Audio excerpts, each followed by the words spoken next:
Ellie started coming in here as part of our broadcast many, many years ago as a TaKumTa camper. I remember you used to have to stand on that little stool over in the corner so you could get up to the microphone height, right? I almost might have to. I'm still so short. I haven't grown much.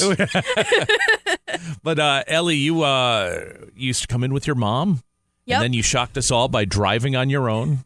And now you're a volunteer at camp. You're a counselor out there. Yeah, I am. I just finished my second CIT year at camp this past summer, and I finished my application for camp for next summer. So hopefully we get a good position and we have some fun. All right, take us back to when you were a camper. Tell us your story with cancer and how you got involved with camp. Yeah, so I got diagnosed with leukemia when I was 11.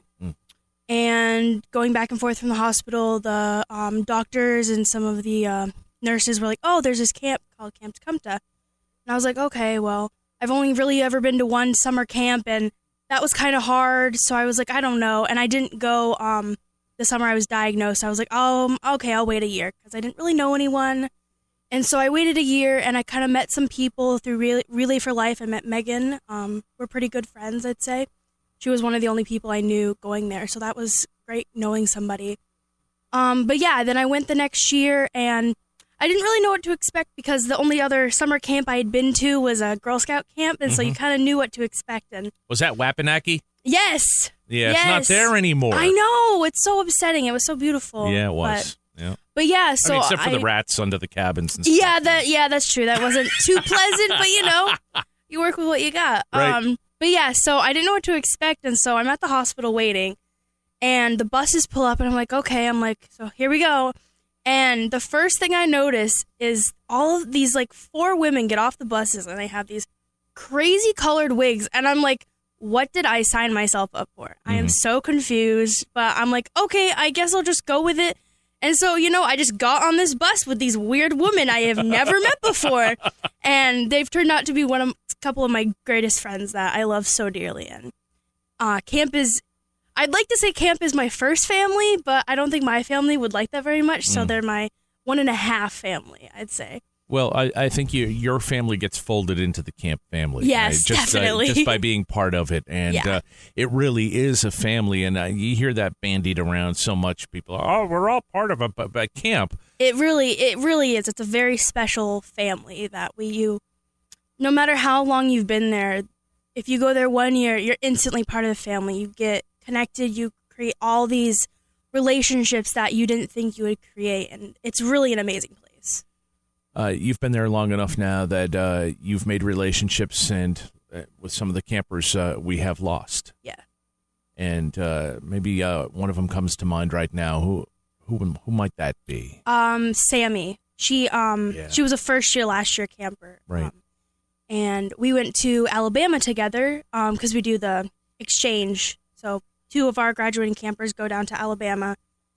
And then Alabama's campers come up to our winter weekends. And so we went down, we did that.